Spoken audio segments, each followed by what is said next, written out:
No, no, yeah, no. Hey, and welcome back to Hardwood Heroes. This is Joe, and I'm here with a series that I like to call Laker Talk. And today, what did we have to talk about the Lakers? If you didn't know by now, the Lakers have moved D'Angelo Russell and Timofey Mozgov to the Brooklyn Nets in return for a 27th overall pick in the NBA draft and Brook Lopez. Before we talk about how I feel about the trade, what I have right now in the background is a Markelle Fultz versus Lonzo Ball matchup. This was clearly before the trade when I assumed that the Lakers would take Lonzo Ball and keep their young core together, but that didn't happen. So basically what I have here is kind of dated, I guess, by a couple hours. But anyway, let's move on to the trade. The pros of this trade, the Lakers moved Timofey Mozgov's contract. That was a big holdup if they're going to sign any free agents in the future. And besides that, there's not much good about this trade. It was actually pretty shocking. The negatives of this trade, quite obviously, is we moved one of our young and up-and-coming players.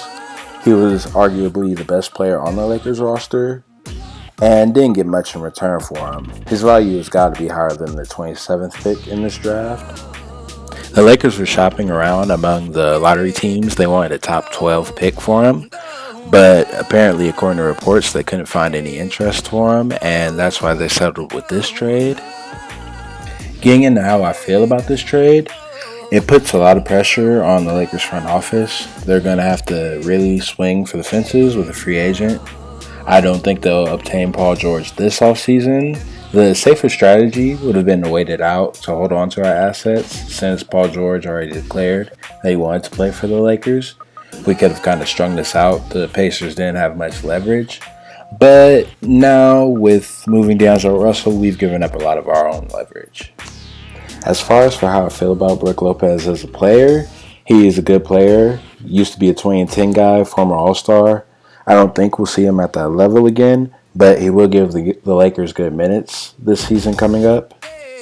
I wouldn't expect to see him in a Laker jersey past next season, simply because he'd have to take a massive pay cut, and I don't think the Lakers will pay him what he may be expecting to gain in free agency, but that really depends on his next season. Contract year is always very big for players, and maybe he'll perform well, who knows.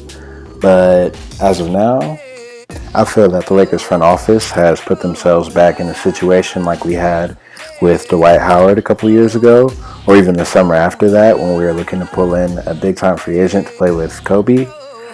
We don't really have the assets that superstars will be looking for in free agency to make us a destination. The pull of LA clearly isn't enough, as we've seen from the last 3 or 4 years. So it's really frustrating if you're a Laker fan, but at the same time, we have to give this front office a chance to do what they do. It's Magic Johnson. Hopefully he can make some magic happen. It's just an eyebrow raiser at this point to make that move. We had up until February of the upcoming season if we're going to make a move like this. Maybe, give D'Angelo Russell, these young guys, another chance at it with whichever rookie we drafted, see if there's any progress. This seems very rushed. As it is, the only way I could look upon this deal as being a good one is if we pull in another free agent or someone on the trade block to come in and kind of encourage other free agents to come play with us. Looking online, a lot of NBA, Lakers, and TV and sports personalities seem to be shocked about this move. I would agree. Some people are liking the move. I really feel like it comes down to how much you value D'Angelo Russell as a player. Some see him as just what he is, a mediocre player at best. And then this trade looks really good because we do dump salary. We get Brook Lopez and free up a lot of cap. But if you value D'Angelo Russell more, then this trade is terrible because you're giving away such a young player who has potential to be a star in this league.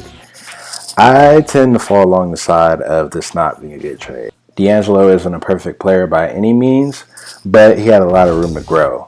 And some say he has star potential in this league. I didn't see quite star potential, but I thought that he would be a major piece or asset on a winning team. We clearly see that he has the clutch gene at times, Basketball IQ isn't there all the time, but like I said, but as I said before, I feel like there's a lot of potential for growth.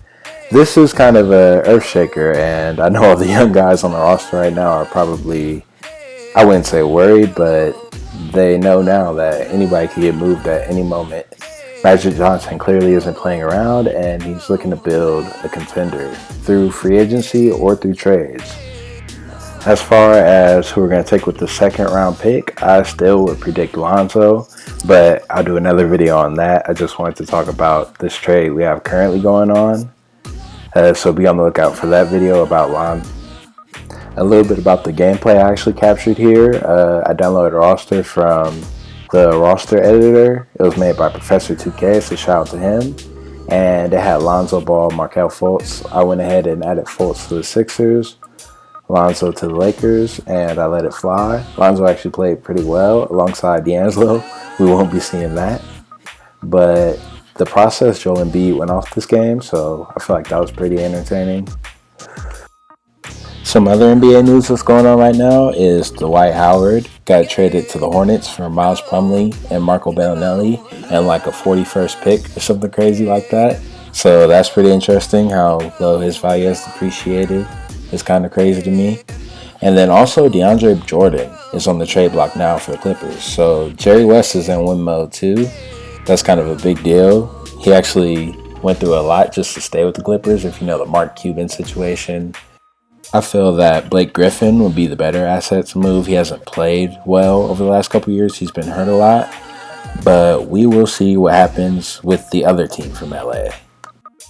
So yeah, those are my thoughts on the D'Angelo Russell trade. Let me know what you guys think about the trade in the comments. Like if you enjoyed the video. Subscribe for more Lakers and overall basketball and NBA 2K content. And as always, thank you for watching Hardwood Heroes.